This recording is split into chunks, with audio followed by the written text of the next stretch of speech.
There are Flash game websites which unfortunately steal Scratch projects and give no credit. One of the first projects known to have been stolen was a Flappy Bird game.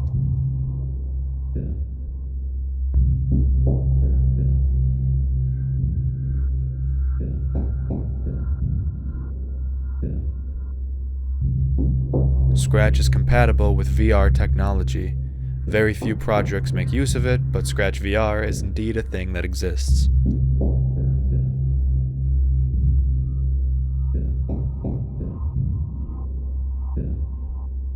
Back when Five Nights at Freddy's was huge, many people used Scratch to make their own fan games. However, FNAF-related content was quickly banned. Searching FNAF or Five Nights at Freddy's will bring no results.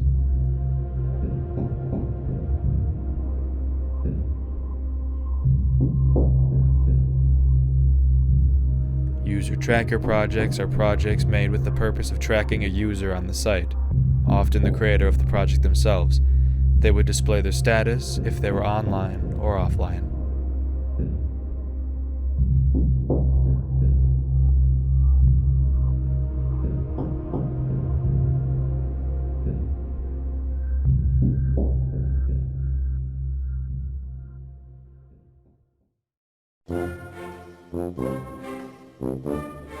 Eggs is a song which has existed since one of the 1.0 versions. There's nothing special about it, it's just a silly song. However, it was never known why the song was named Eggs. There is a theory about Eggs being the nickname of the artist who composed the song, but it is now known that that is not the case at all. Eggs was composed by a scratcher named B. Marcel, and was first used in a game called Carrots and Eggs. Scratch team member Jay later asked the creator if he could include the song in Scratch's media library.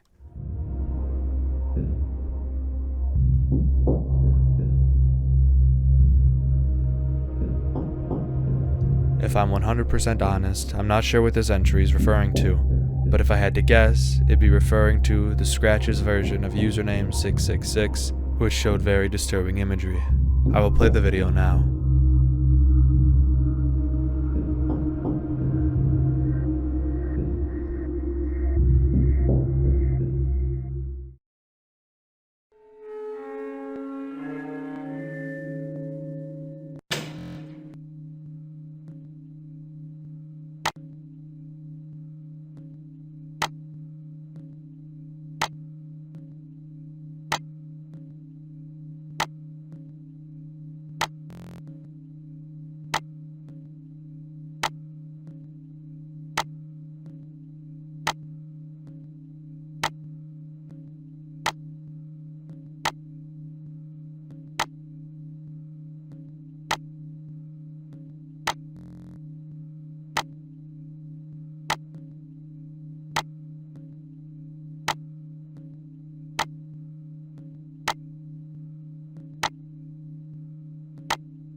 Tynker is a programming language based on Scratch aimed at children who want to develop games. It can also be used to create Minecraft mods.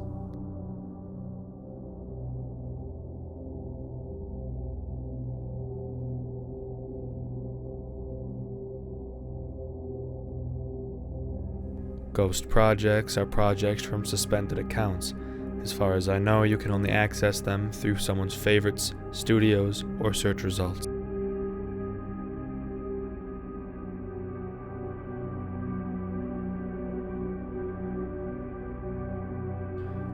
Gobo was originally going to be called Blob. It was later named Gobo after the vegetable.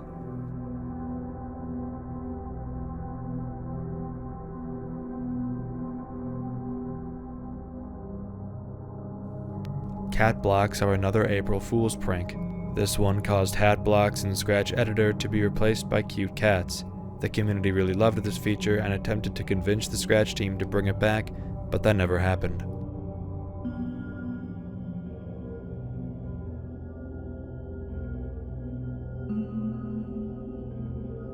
Scratch for Second Life was apparently a script editor for a game Second Life, based on Scratch. There's an entire Scratch wiki page explaining it, so I highly recommend you go check it out.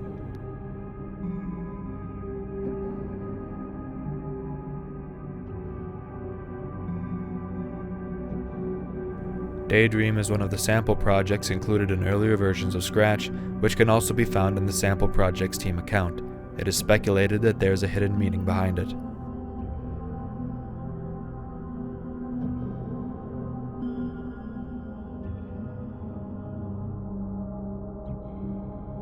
WRGSFHWBXVB was the first account on Scratch, and it is now suspended, although I'm not sure why.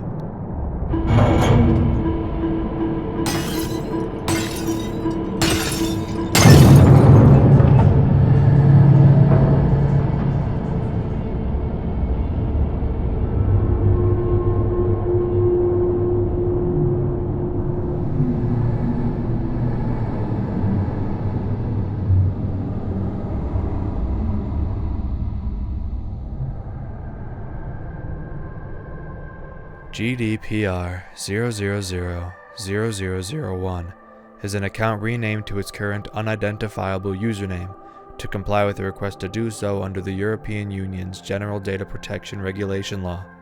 I've managed to find more GDPR accounts besides 0000001, but I recommend just looking into it yourself.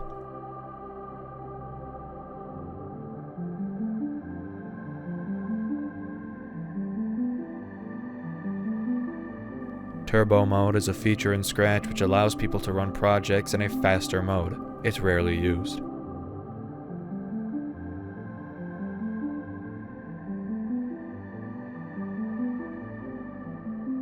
For some reason, people like to make fan-made operating systems inspired by Linux, Mac, and Windows, many of which attempt to push the limits of Scratch's editor.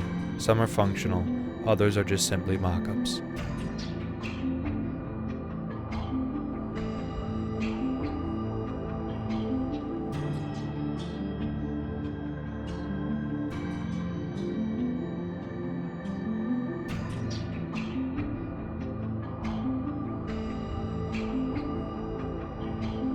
I'm fairly certain this one was an April Fool's joke, but for some time, KSLLXMFCAI were turned into an Illuminati emoji.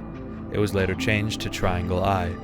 KSLLXMFCAI seems gibberish, but it's actually Vigenère cipher, which if decoded with the key Illuminati, translates to Charles, a member of the Scratch team.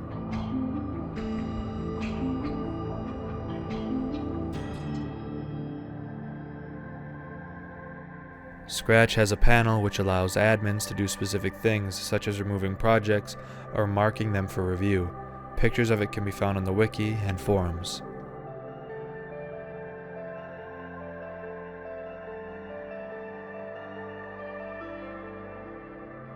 The two sample tracks, Techno and Techno 2, are known to have been composed by the artist Gloob IC. The original name of these songs are Gryro and Parallax respectively. I will play these songs now.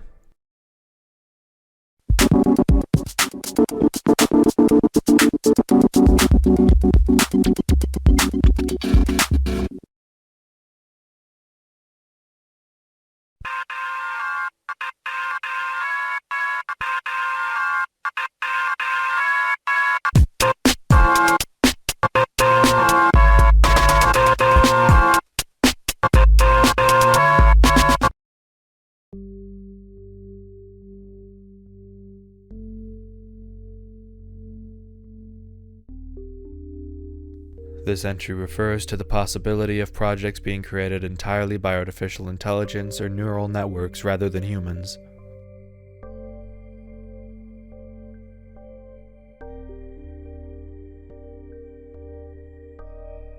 There exists of Scratch characters. Need I say more?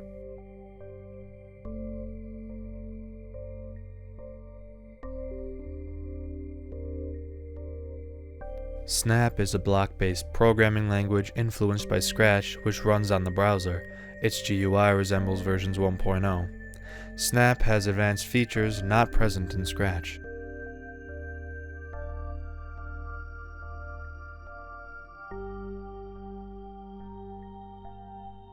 Like most of the internet, Scratch is banned in China due to content the government of China disagrees with.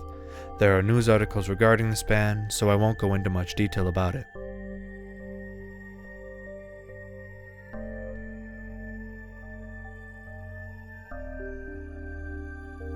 Clutter was a website by a member of the Scratch team which allowed people to put Scratch projects together in a sequence called a clutter. This feature became obsolete in 2012.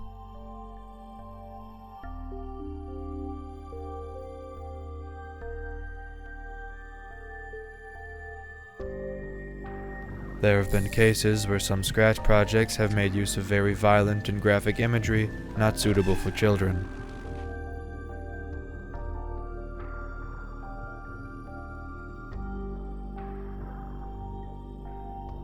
The sample project Fish Chomp is often thought to have been made in one of the 1.0 versions, but it actually predates 1.0 entirely, having been made in Scratch 0.2. It is the earliest known Scratch project.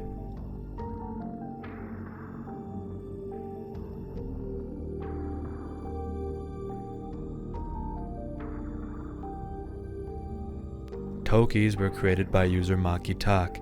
In the early 2010s, they were popular among the community, and many people made their own fan characters inspired by the original.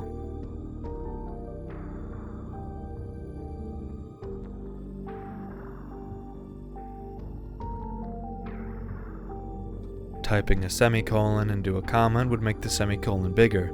This feature no longer is available as it was an April Fool's joke. It's a reference to the semicolon glitch.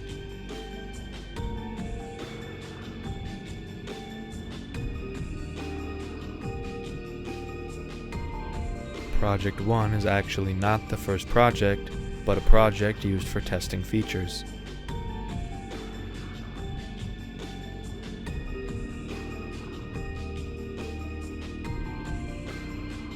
Remix trees are an obsolete feature that would let you see how a project was remixed.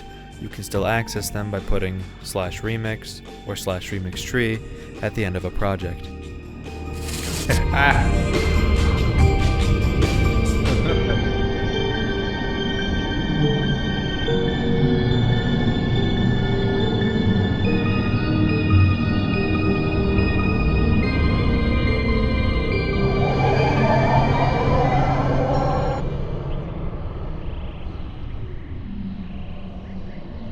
Thank you all for watching part 2 of the Scratch Iceberg.